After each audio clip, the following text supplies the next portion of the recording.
Hello, folks. There's a question I think a lot of people in the north of Ireland are asking privately, but maybe not enough people are asking it publicly, and that is why is so much of this rioting and disorder and anti-immigration violence we're seeing only coming from one particular direction, and that is from the Protestant areas. Not every unionist or Protestant, not every person who lives in Loyalist area. That would be lazy, unfair, and wrong to say, but let's be honest enough to say what is obvious. When homes are attacked, when foreign workers are burnt out, and when police are hit with petrol bombs, when streets are taken over by masked men, and when the language is about defending our communities. The energy is not coming equally from both sides of the old divide. It is overwhelmingly coming from loyalist areas, loyalist networks, loyalist online spaces, and a particular version of Protestant working class identity that has been sort of left to rot politically, economically, and culturally. And that is the question that this video is about. Not why are Protestants bad, because they're not. Not why are loyalist communities beyond saving, because they're not. The real question is, why has one section of the community been left so vulnerable to fear, grievance, conspiracy, sectarian theatre, and far right manipulation? And why, at the same time, does it appear that much of the nationalist, Catholic, and Republican community has moved forward in a different way? Because something has changed in the North. For decades, the nationalist community was told to know its place. Catholics faced discrimination in housing, jobs, voting power, policing, and cultural expression. Irishness was treated as suspect. The Irish language was mocked, and still is to a degree. Republican identity was criminalised. Being openly Irish in the North was often treated as a problem to be managed. But what happened over time? A huge part of the nationalist community responded by educating itself, organising itself, professionalising itself, and building confidence. You know, you now have young Catholics, nationalists, and Republicans going into the law, media, medicine, academia, tech, business, politics, and public life with a confidence that was never there before generations. And that was because our other generations were denied that. You have Irish language schools growing, you have Gaelic visible on walls, signs, jerseys, podcasts, music, comedy, film, social media. You have the young people who don't see Irishness as something to apologise for, they see it as something modern, something cool, something global, something that belongs to them. And that is a massive cultural shift. And we can all see it. Meanwhile, in sections of loyalism, you see something very different. You see a community that was once told that there was the permanent majority, the chosen people of the state, the defenders of the union, the ones in the shipyard, the police, the institutions, the marches, the flags, the power. Now looking around and realizing, wow, the world has moved. And instead of being given a serious political strategy for that new world, many of them were handed a pallet, a flag, and a grievance.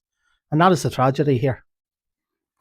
Because for too long, loyalist working class communities have been failed by the very leaders who claimed to represent them.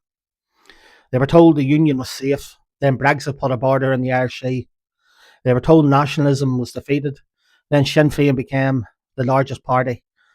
They were told the Irish language was a threat, then Irish language became more visible, more popular, and more normal. They were told Catholics were taking everything while their own schools, estates, and young men were left behind. They were told to fear change instead of being equipped to live in it. And when a community is told for generations that its identity depends on dominance, equality can feel like oppression. That, I think, is the heart of this. A lot of loyalist anger is not really about migrants. It's not even about nationalism. It's about loss, a loss of status, a loss of certainty, a loss of the old storming state, a loss of the old idea that this place was built for one people, one flag, and one story, and one version of history. And when that old world disappears, people either adopt or they lash out. Nationalism, broadly speaking, has adopted. Loyalism, in too many places, has been encouraged to lash out. And look at the cultural difference. On one side, you have young people learning Irish, starting businesses, going to university, becoming solicitors, doctors, teachers, creators, activists, community workers, councillors, and MLAs. They embracing an identity that was once suppressed and turned it into something confident and outward looking.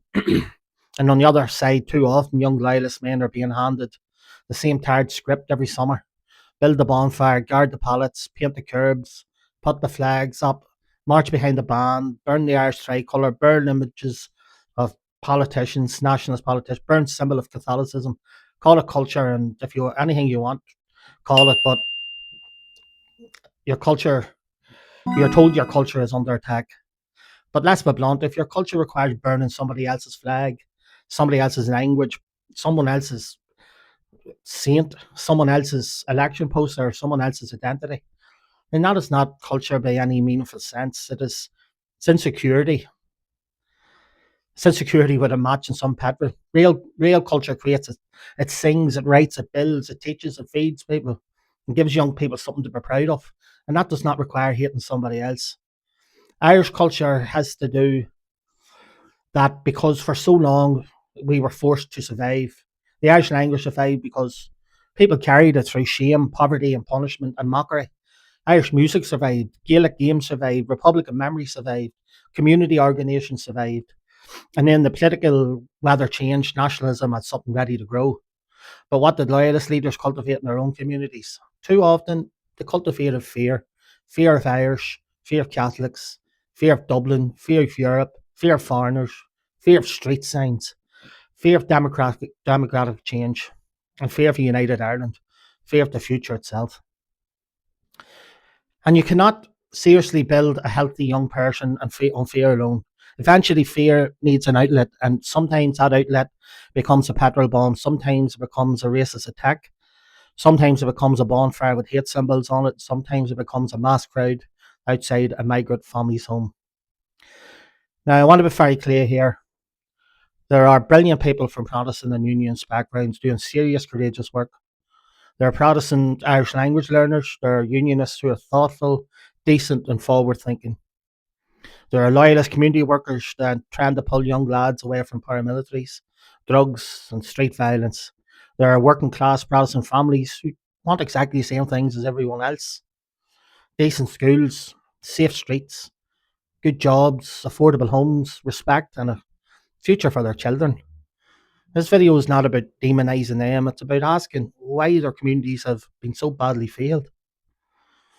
Because when a young Protestant lad in a loyalist estate grows up believing his future is a bonfire site or a flute band, a paramilitary mural or culture war, maybe a criminal record, that is not his failure alone, that is a political failure.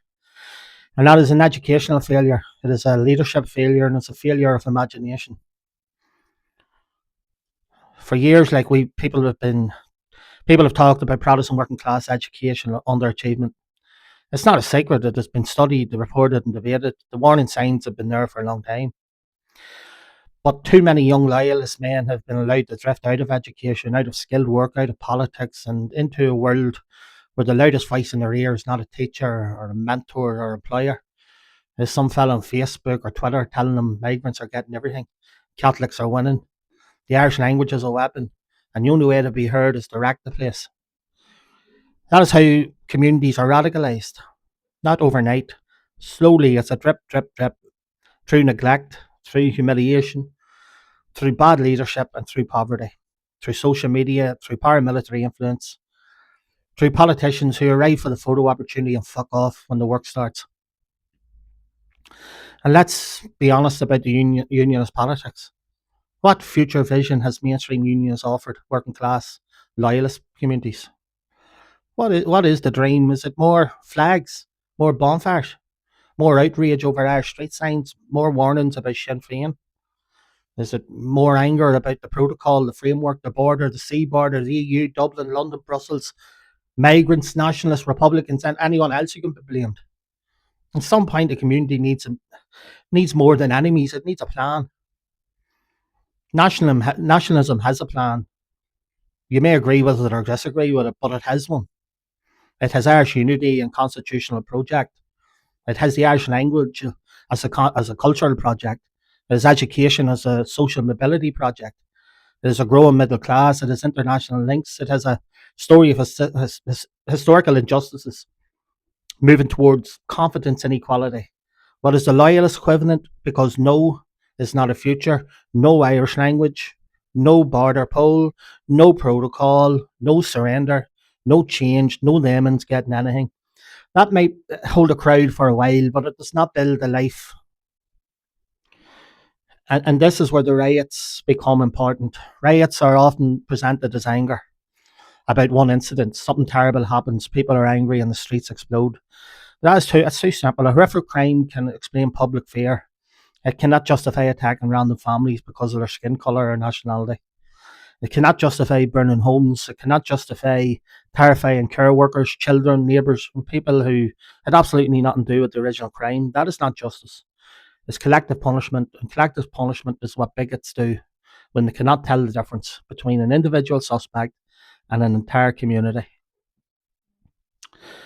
The people being attacked are often the very people holding the North together: care workers and nurses, delivery drivers, cleaners, shop workers, hospital staff, people doing the jobs nobody claps for until they're gone. And here's the bitter irony: some of the same people shouting about migrants taking resources are attacking the very fucking workers keeping care homes, hospitals, and services alive. It's not patriotism, it's self harm with a Union Jack wrapped around it. And it raises another uncomfortable question: why are nationalist areas not reacting in the same way? National communities have their own problems. Poverty exists there too, drugs exist there too, crime exists there too, bad politics exists there too. Nobody should pretend otherwise, but there does seem to be a difference in the direction of travel. In many nationalist areas, the cultural energy is going into language, to the education, into sports, GAA, media, business, tourism, festivals, community projects, and political strategy. In many loyalist areas, the cultural energy is too often trapped in commemoration and grievances and defence identity. One side is increasingly asking, what can we become? The other is too often being told, look what you're losing. The difference matters. A young nationalist can fully embrace Irishness and feel like they are stepping into the future. A young loyalist is too often told that embracing their identity means standing guard over the past. That's a prison. Because there's nothing wrong with a Protestant person being proud of who they are. There's nothing wrong with British identity at all.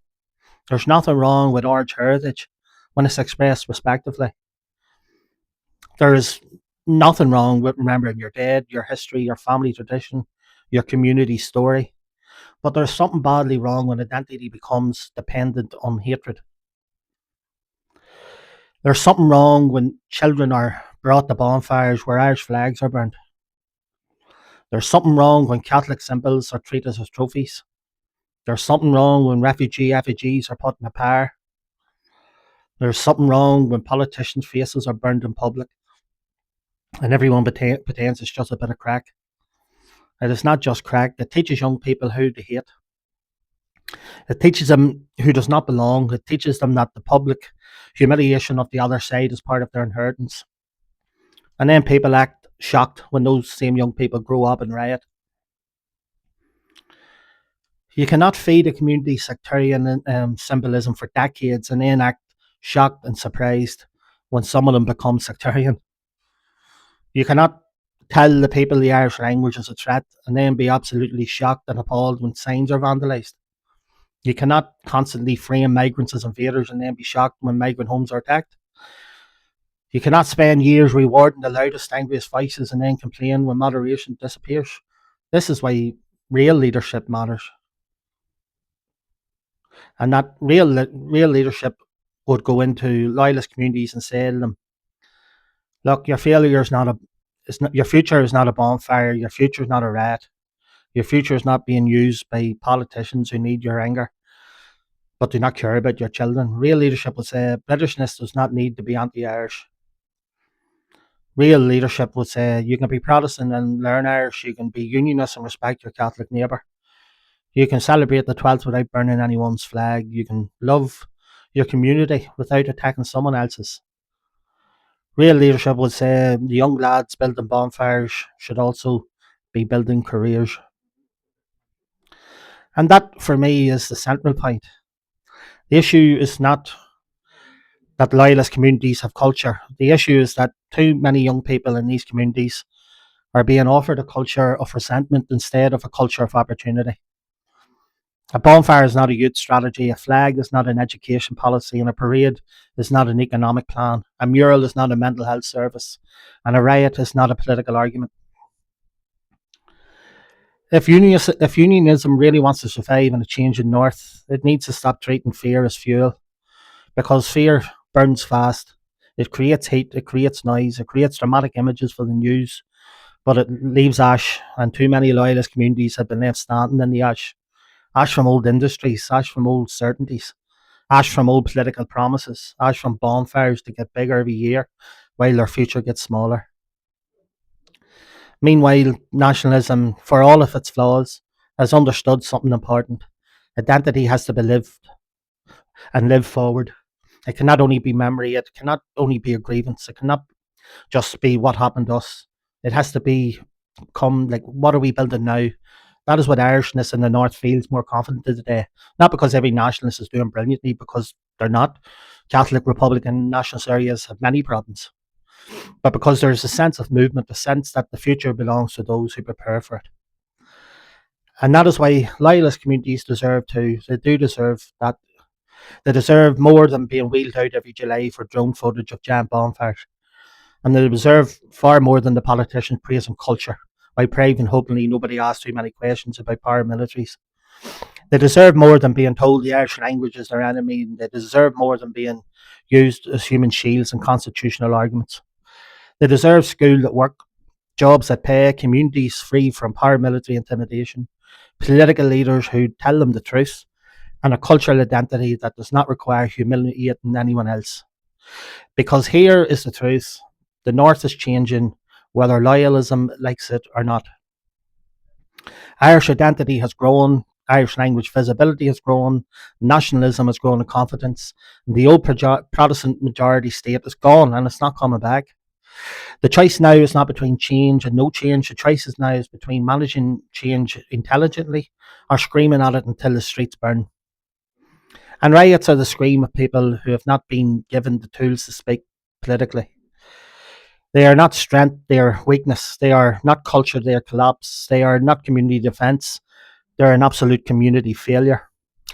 The challenge for loyalism is not to prove it can still frighten people. It has proved that enough. The challenge is to prove that it can build something.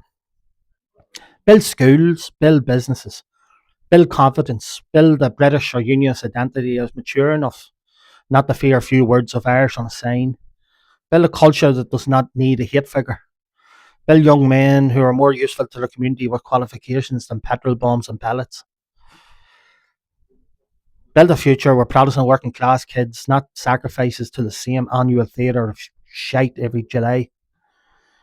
Because if that doesn't not happen, the disparity will only grow, and the nationalist communities will keep moving into education, culture and language and political strategy, and the most alienated loyalist communities will keep being dragged backwards by people who profit from their anger, politicians.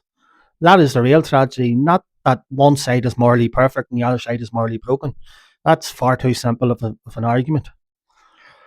The tragedy is that one side, broadly speaking, has found a way to turn historical grievances into cultural confidence. The other side, too often, has had its grievances preserved like a fucking museum exhibition, brought out every summer, stacked on high pallets, wrapped in flags and set on fire. And then everyone stands around pretending the flames are heritage. They are not. They are a warning that a community without a future will keep trying to live inside the past. A warning that young men without hope are easy prey for extremists. A warning that sectarianism does not disappear just because politicians stop mentioning it. And it's a warning that racism can grow quickly when old hatred is given a new target. And a warning that the North still has deep unresolved problems hiding underneath the language of peace. So when we ask why the rioting seems to come from only one side, we need to be brave enough to answer it properly. It is not because Protestant people are naturally violent. They are not. It is not because loyalist communities are uniquely bad. They are not. It is because sections of loyalism have been politically misled, socially neglected, educationally failed, culturally trapped, and then exploited by people who know exactly how to turn their fear into street disorder. And until that is confronted honestly, the cycle will continue. The bonfires will be built, the flags will go up, the rumours will spread online, politicians will condemn violence after years of feeding their grievance, and then the police will take the bricks, the migrants will live in fear, the young lads will get criminal records, the community will get poor, and the people who caused none of it will pay the price. The North deserves better than that. Protestant working class communities definitely deserve better than that. Migrants deserve better than that. Nationalists deserve better than watching their identity burned every July and being told to respect it. And the next generation deserves better than inheriting a culture war dressed up as tradition. Because real culture does not need hatred to survive. Real identity does not need enemies to feel strong. A real community pride is not measured by how high you can stack pallets. It is measured by how you build and what you build when the fire goes out. Thanks for listening.